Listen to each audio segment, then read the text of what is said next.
మరి దారుణము, నికృష్టము, నీచము, వేశ్యల కంటే హీనంగా చేసినటువంటి పని ఇది. సో ఈమె ఇంకా పిల్లలకు చదువులు చెప్తారు. పాపం ఆ పిల్లలు ఎంత ఎంత ఇబ్బంది పడ్డారు. ఆ పిల్లలకి ఈమెన్ చదువు చెప్తుంది. నిజంగా సంస్కారం అటువంటి వ్యక్తులే, సంస్కారం ఉండి కొంత పద్ధతి పాడు తెలుస్తుంటే ఆమె చెప్పిందనంటే కొంత విద్యార్థులు నేర్చుకుంటారేమో. కానీ తను చేసేదే అడ్డదారి దొక్కే పని, గబ్బు పని. దానికి ఇంకా చదువు చెప్పే పేరుతో ఒక నెపం నెట్టుకొని చాలా దరిద్రం. ఆ ఇంట్లోకి బెడ్రూమ్లోకి కన్స్ట్రక్షన్ టైంలో నుంచే 2 డోర్లు కావాలనే పెట్టించిందంట. ఒక డోర్ నుంచి ప్రియుడు వచ్చేవాడు, ఇంకో డోర్ నుంచి భర్త. ముందుగానే భర్తను హతమార్చి మళ్ళీ స్కూల్కి అని చెప్పి కిందికి దిగి ఆ తర్వాత పైకి వెళ్ళి చూసేసరికల్లా అసలు విషయం ఏం జరిగిందనంటే ఇగో పడిపోయి ఉన్నాడు, గుండెపోటు అని చెప్పి కథ అల్లింది. చూడండి, ఇక్కడ మీకు కనపడుతోంది రైట్ సైడ్లో స్కూల్, ప్లే స్కూల్ అని చెప్పి రాసింది ఒకటి. సో ఈ బిల్డింగ్లోనే ఇప్పుడు అశోక్ హతమయ్యాడు. సో తన గురించి ఇంకా చెప్పేటువంటి విషయాలు చూస్తే షాక్ అయిపోతారు. గతంలో ఉన్న దగ్గర కూడా ఒక నిర్వాకం ఉండేది, మాకు అనుమానం ఉండేది, కానీ మనం నిర్ధారించుకోలేదు కాబట్టి చెప్పలేకపోతామని బంధువులు చెప్తూ ఉన్నారు. సో భర్తనే, కట్టుకున్న భర్తనే ఒకటి కోసం 23 ఏళ్ళ పోరగాడు వాడు, పెద్దగా వయసులోనే కాదు.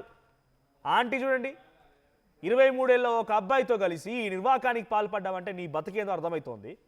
సో ఇటువంటి నీచాలు నికృష్టాలు చాలా జరుగుతూనే ఉన్నాయి. ఇక్కడ లాజిక్ తను ఆలోచించిన విషయం ఏంటంటే డైరెక్ట్గా ఆ అబ్బాయితో లేచిపోతే నాకు ఉన్నది కాస్త ఊడిపోయింది, రూపాయి లేకుండా పోయి వాడే ఒక బికార్లా ఉన్నాడు, నన్నేం జాస్తాడు వాడని చెప్పి అనుకుందే ఏమో. అందుకే అశోక్ దగ్గర 5 కోట్ల రూపాయలు ఆస్తుందని గమనించింది. బిల్డింగ్ ఉంది, ఆ తర్వాత కర్ణాటకలో ల్యాండ్ ఉంది, హైదరాబాద్లో బిల్డింగ్, కర్ణాటక ల్యాండ్, ఇవన్నీ కలిపితే 5 కోట్ల రూపాయలు విలువ చేసేటువంటి ఆస్తి ఉంది. కాబట్టి ఈ ఆస్తి అంతా నాకే రావాలి, నాకు ప్రియుడు కూడా కావాలి, రంకు మొగుడు కావాలి, అసలు మొగుడి ఆస్తి కూడా కావాలనుకొని అన్ని రకాల స్కెచ్ వేసి చాలా పక్కాగా ఇంప్లిమెంట్ చేయాలనుకుని, కానీ పోలీస్ స్టైల్లో 2 పీకుడు బీకేసరికల్లా అసలు విషయం బయటపడింది.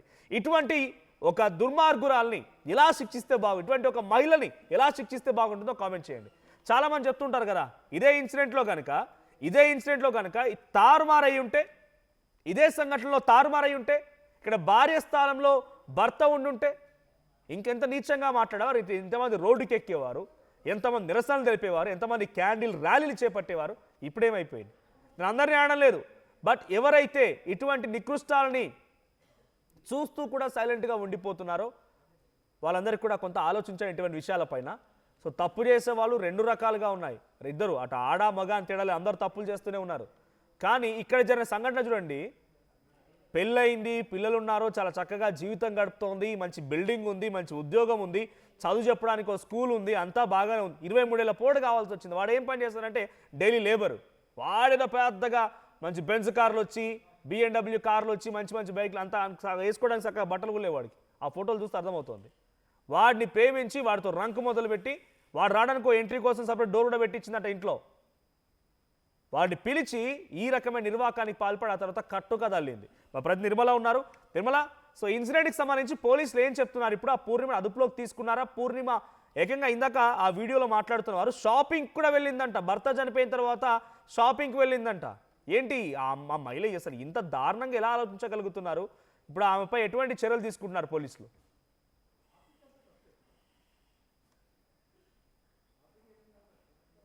పోలీసులు తన ఫోన్ నాకు ఇస్తానన్నారు అని చెప్పేసి ఇంట్లో అబద్ధం చెప్పి తను బయటికి వెళ్ళడం కూడా జరిగింది.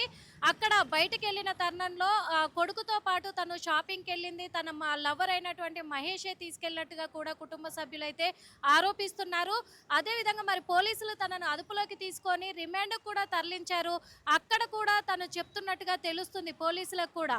అంటే ఇదంతా కూడా తనకు కర్ణాటకలో ల్యాండ్ ఉంది, అలాగే బోడుప్పల్లో ఒక బిల్డింగ్ ఉంది, ఇక్కడ కూడా రీసెంట్గా ఇల్లు కట్టుకున్నాము, కానీ నాకు మహేష్ కూడా కావాలి, నాకు మహేష్తో నేను బ్రతకాలి అంటే తను అడ్డవుతాడు అనే ఒక ఉద్దేశపూర్వకంగానే ఇంత ఘాతకానికి పాల్పడ్డట్టుగా కూడా పోలీసులు అయితే వివరిస్తున్నారు. అదే కాకుండా ఆ కొడుకును కూడా, ఆ కొడుకుకు పాపము హెల్త్ బాగలేదు, తనకి హార్ట్ ఆపరేషన్ సర్జరీ అయింది, ఇంకొక హార్ట్ ఆపరేషన్ కూడా జరిగేది ఉంది.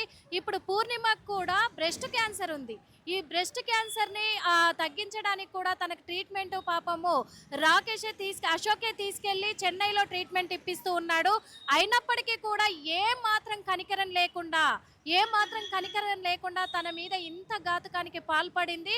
కానీ ఇక్కడ కుటుంబ సభ్యులు కావచ్చు, అక్కడ నివాసం ఉంటున్న వాళ్ళంతా కూడా ఏమంటున్నారంటే ఇలాంటి సంఘటన ఒకవేళ మహిళ విషయంలో జరిగి ఉంటే మహిళా సంఘాలన్నీ కూడా వచ్చేటివి కదా.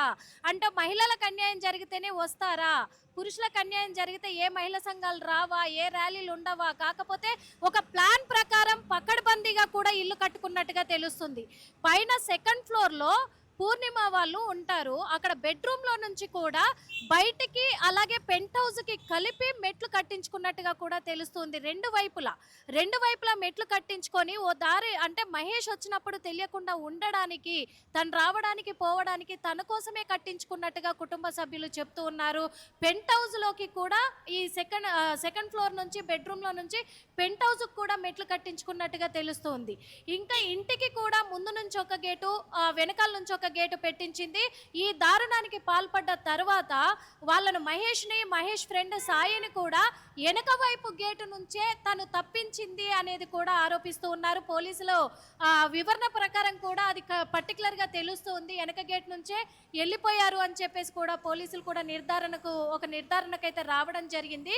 ఇప్పుడు ప్రస్తుతము పిల్లవాడిని కూడా ఇక్కడ అశోక్ వాళ్ళకి అప్పగించకుండా అక్కడ తన చెల్లి దగ్గర పెట్టింది అని తెలుస్తుంది. ఎందుకంటే ఆ పిల్లోడిని కూడా వీళ్ళకి అప్పచెప్పితే రేపు ఆస్తి అనేది నాకు రాదు అని చెప్పేసి మొత్తం ఒక 5 కోట్ల ఆస్తికి తను ప్లాన్ ప్రకారమే చేసినట్టుగా తెలుస్తూ ఉంది.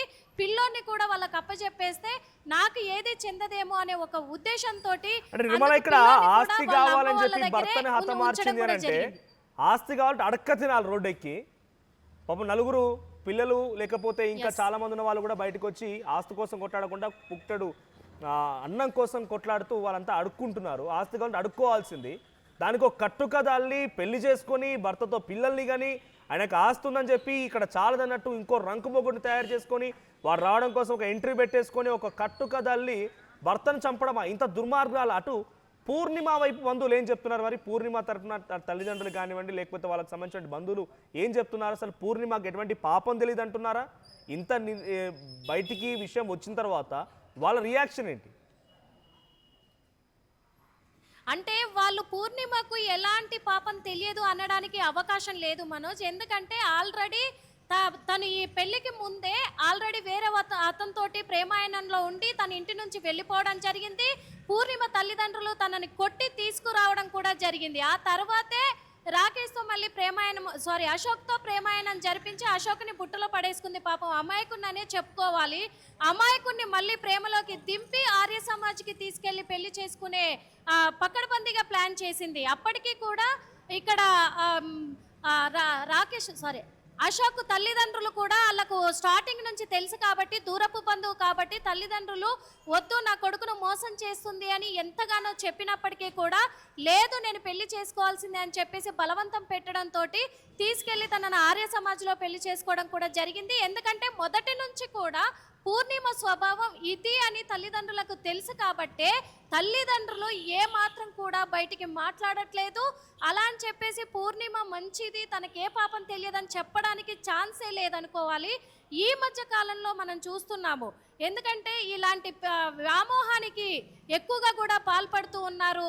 పాపము తనేమో కొంచెం ఏజుడుగా ఉన్నాడు, ఇతను కుటుంబ సభ్యులు కూడా చెప్తున్నారు ఏజుడుగా ఉన్నాడు అని చెప్పేసి తనను అడ్డు తొలగించుకోవాలి, మహేష్తోనే ఉండాలని కూడా ప్లాన్ ప్రకారంగా ఆస్తి కూడా కొట్టేయాలి దాంతో పాటు అని చెప్పేసి పక్కడ్బందీగా ప్లాన్ చేసింది పూర్ణిమ అని ఇక్కడ తెలుస్తుంది. కాబట్టి పూర్ణిమ తల్లిదండ్రులు ఏ మాత్రం కూడా తనకే పాపం తెలియదని చెప్పడానికి ఛాన్స్ లేదు Manoj. Right, thank you Nirmala. ఈ స్టోరీ అంతా చూస్తుంటారు సినిమా RX100 సినిమా మాదిరిగా ఉంది. ఇక్కడ నేను మాట్లాడడానికి ఈ పదాలు ఉపయోగించడానికి చాలా ఇబ్బంది పడుతున్నాను, సిగ్గుపడుతున్నాను. కానీ మీకు అర్థం కావడం కోసం కన్వే చేసే ప్రయత్నం చేస్తున్నాను. పడకకొకరు, తన తర్వాత భర్తగా ఒకరు. నిజంగా ఇంత నీచం చూడండి. అక్కడ కనిపించే ఫోటోలో కనిపించే వ్యక్తి ఇతనే మహేష్. సో మహేష్ అండ్ సాయి ఇద్దరు కలిసి ఇక్కడ పూర్ణిమతో కలిసి అశోక్ని హతమార్చారు. ఆ తర్వాత కట్టుకదల్లారు. ఇక్కడ ఇద్దరు చూడండి, అమ్మాయి అండ్ తన ప్రియుడు. ఆ మహిళ అండ్ ప్రియుడు 23 ఏళ్ళు 24 ఏళ్ళ అబ్బాయి. వాడు ఒక లేబర్ పని చేస్తాడు, వాడికే తినడానికి దిక్కు లేదు. వాడు ఇంకొక పెళ్ళైనటువంటి స్త్రీతో అక్రమ సంబంధాన్ని పెట్టుకొని తన భర్తనే చంపే రకంగా కుట్ర చేశాడు, అమ్మాయిని ప్రేరేపించాడంటే ఫస్ట్ వాడిని కూడా అందుకోవాల్సిన అవసరం ఉంది. సో జనరల్గా ఇటువంటి అంశాల్లో తారుమారు కనుక అయి ఉంటే ఇప్పటికే ఒక దద్దరిల్లిపోయేది, పెద్ద ఎత్తున చర్చ జరిగేది, ఒక ఆందోళనలు, నిరసనలు, క్యాండిల్ ర్యాలీలు, అబ్బో నానా హైరాణ ఉండేది. కానీ ఇక్కడ ఒక అమాయకుడైనటువంటి భర్త ఒక అమ్మాయి చేతిలో, ఒక మహిళ చేతిలో, ఒక కిలాడి లేడీ చేతిలో హతమైంది. చాలా దారుణంగా ఆ భర్తను హతమార్చి గుండెపోటుగా చిత్రీకరించే ప్రయత్నం చేసింది. సో ఆస్తి కోసం కూడా స్కెచ్ వేసింది. ప్రియుడు కావాలి, ఆస్తి కావాలి. 5 కోట్ల రూపాయల ఆస్తి ఉంది, బోడుప్పల్లో ఇల్లు, తర్వాత మరొక ఇల్లు, తర్వాత కర్ణాటకలో ల్యాండ్, ఇవన్నీ ఏది చేజారకుండా అంతా చేతిలో పెట్టుకోవాలని చెప్పి భర్త బతికుండగా నేను లేచిపోతే ఏ ఒక్క రూపాయి నాకు రాదు. కాబట్టి భర్తను చంపేయాలి, భర్తను చంపేట్టుగా చిత్రీకరించాలి, ప్రియుడితో కలిసి ఉండాలి. సో ఇంత దారుణం అంటే నేను ఒక మాట చెప్తాను, డైరెక్ట్గా మీకు ఆ అమ్మాయి కనుక కనిపిస్తే మొహం మీద ఉమ్మేస్తారు. ఆ మాటకి భర్త చనిపోయాడంట, పోలీసులు విచారణ పిలుస్తున్నారు, పోలీసుల దగ్గర విచారణకు వెళ్తోంది. వచ్చి సమయంలో మహేష్కి కాల్ చేసి షాపింగ్కి కూడా వెళ్ళిందట, తన ప్రియుడితో కలిసి షాపింగ్ వెళ్ళిందట. భర్త ఏమో చచ్చిపోయి ఉంటే భార్య పోలీస్ విచారణకు అని చెప్పి ప్రియుడితో కలిసి షాపింగ్ వెళ్ళిందంట. ఇంతకంటే దుర్మార్గం ఉంటుంది. అర్థం చేసుకోండి ఎంత నీచాతి నీచంగా వ్యవహరించింది అనేది. సో ఇటువంటి వాళ్ళకి ఎలా శిక్ష వేస్తే బాగుంటుంది, మీ అభిప్రాయం ఏంటో కామెంట్ చేయండి. అసలైన తొలి వెలుగు. ఫాలో వాట్సాప్ @తొలి వెలుగు official.